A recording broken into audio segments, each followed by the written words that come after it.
আজকে এই উরুসে আসা বসা যাওয়া সার্থক হবে যদি আমরা মা বাবার খেদমত করি। কার খেদমত? মা বাবার খেদমত করার দরকার আছে কিনা? কথা বলেন আছে কিনা? মনে রাখবেন সবচেয়ে বেশি আমরা এখানে অনেক সময় আসি নিয়ত করে দোয়া যাতে কবুল হয়। দোয়া কি হয়? কবুল হয়। কিন্তু মনে রাখবেন মা বাবার দোয়া সবচেয়ে বেশি কবুল হয়। কার দোয়া সবচেয়ে বেশি কবুল হয়? সালাতু দাওয়াতিন মুস্তাজাবাতুন, সালাতু দাওয়াতিন মুস্তাজাবাতুন। নবীজি বলেছেন তিন ধরনের লোকের দোয়া কবুল হয়। এক নাম্বার হলো দাওয়াতুল মাজলুম। কিসের দোয়া? মজলুমের দোয়া।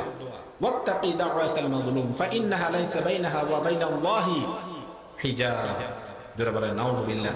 অনেক সময় আমরা পাওয়ার থাকলে, টাকা থাকলে, ক্ষমতা থাকলে অন্যের উপর জুলুম করি কিনা? এই যে আমি জুলুম করলাম, আমি জালিম, সে কি? মাজলুম। আমি যার উপর জুলুম করলাম সে কি? মাজলুম। আর আমি হলাম জালিম, ঠিক কিনা? তো নবীজি বলেছেন ওয়াত্তাকি দাওয়াতাল মাজলুম ফাইন্নাহা লাইসা বাইনাহা ওয়া বাইনাল্লাহি হিজাব। অনেক সময় মাজলুম দেখবেন নিরুপায় হয়ে জালিমকে বদদুয়া দেয় কিনা?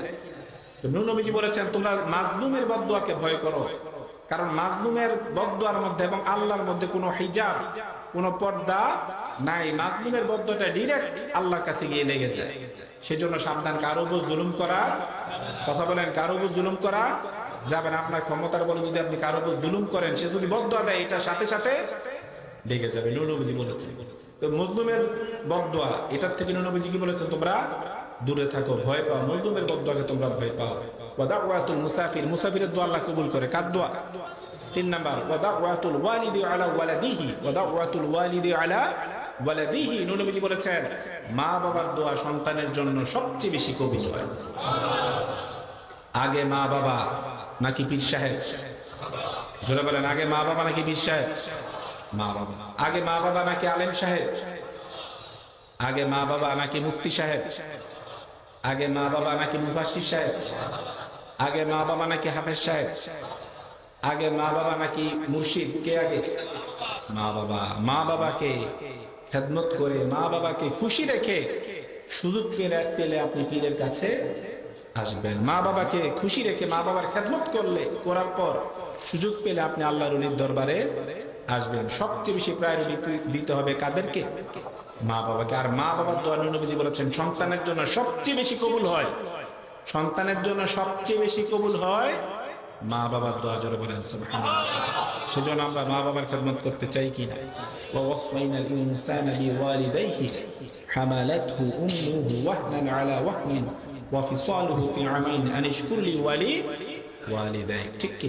আল্লাহ পাক কোরআন শরীফে বলে দিচ্ছেন আমি তোমাদেরকে অর্ডার করছি, আমি তোমাদেরকে আদেশ করছি, আমি তোমাদেরকে নির্দেশ করছি তোমরা মা বাবার খেদমত করবা। জোরে বলেন সুবহানাল্লাহ। তোমাকে ওয়াসাইনাল ইনসানা বিওয়ালিদাইহি হামালাতহু উম্মুহু ওয়াহনান আলা ওয়াহনিন। এরপর আল্লাহ পাক বলে দিচ্ছেন বিশেষ করে মার খেদমত করবা, কারণ মা তোমাকে মাসের পর মাস পেটে ধরেছে। মা তোমাকে মাসের পর মাস পেটে ধরেছে। ভাইরা আমার, মা যখন এই 10 মাস 10 দিন বা 9 মাস 10 দিন সন্তানটাকে পেটে রাখে, এটার কি পরিমাণ কষ্ট, এটা আরেকটা মা ছাড়া আর কারো পক্ষে বোঝা সম্ভব না। কারো পক্ষে বোঝা সম্ভব না। এই যে 10 মাস বা 9 মাস, 10 মাস 10 দিন বা 10 মাস এরকম যে মা পেটে রাখে, কোরআন শরীফে আল্লাহ পাক সেটা মনে করিয়ে দিচ্ছেন মানুষদেরকে যে তোমাদেরকে কি করেছেন? ওয়াহনান আলা ওয়াহনিন, মাসের পর মাস মা তোমাকে পেটে রেখেছেন। ওয়া ফিসালুহু ফি আমাইন, তোমাকে ফিডিং করিয়েছেন কত বছর? আমাইন, কত বছর? 2 বছর। দুধ পান করিয়েছে। এরপর আল্লাহ বলে দিয়েছেন যে তোমরা আমি আল্লাহ শুকরিয়া আদায় করো। কার শুকরিয়া আদায় করো? আমি আল্লাহ শুকরিয়া আদায় করো। আমি আল্লাহ শুকরিয়া আদায় করার পর সাথে সাথে তোমরা মা বাবার শুকরিয়া আদায় করো। তাহলে মা বাবার শুকরিয়া আদায় করার দরকার আছে কিনা? মা আজকের এই উরুসে আসা যাওয়া বসা সব সার্থক হয়ে যাবে যদি আমরা মা বাবার খেদমত করি। আজকে উরুসে আসা বসা যাওয়া সব সার্থক হয়ে যাবে যদি আমরা সুদ না খাই, সুদ না দেই, ঘুষ না খাই, ঘুষ না দেই, পরের হক নষ্ট না করি, পরের জমি জমা দখল না করি, মদ গাঁজা ফেন্সিডিল না খাই, মদ গাঁজা ফেন্সিডিলের ব্যবসা না করি। ঠিক কিনা? আমরা সুদ খাবো নাকি ছাড়বো? ঘুষ খাবো নাকি ছাড়বো? মদ গাঁজা ফেন্সিডিলের ব্যবসা করবো নাকি করবো না? পরের হক নষ্ট করবো নাকি করবো না? মনে রাখবেন ভাইরা, পরের হক যদি আপনি নষ্ট করেন, যার হক আপনি নষ্ট করেছেন সে ব্যক্তি মাফ না দেওয়া পর্যন্ত আল্লাহ আপনাকে মাফ।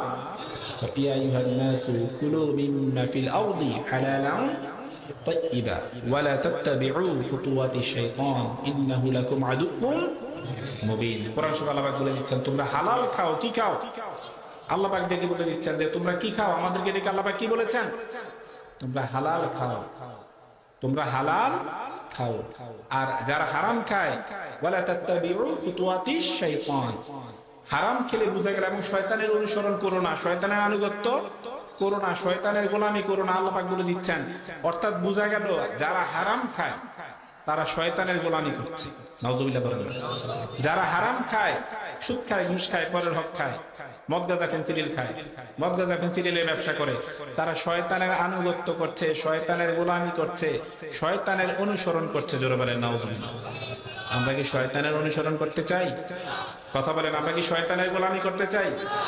শয়তানের গোলামি করতে আমরা চাই না। তাহলে হালাল খেতে হবে নাকি হারাম খেতে হবে?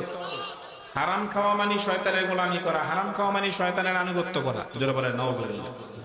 ইয়া আইয়ুহাল্লাযীনা আমানু কুলু মিন তাইয়্যিবাতি মা রাযাকনাকুম। এরপর আল্লাহ পাক কোরআন শরীফে ঈমানদার যারা কি ঈমানদার তাদেরকে ডেকে আল্লাহ পাক বলে দিয়েছেন তোমরা দুনিয়ার জমিনে হালাল খাও। জোরে বলেন সুবহানাল্লাহ। অর্থাৎ যারা প্রকৃত ঈমানদার, যারা কি প্রকৃত ঈমানদার, তাদের একটা সিম্পটম হবে তারা হালাল খাবে। কি খাবে?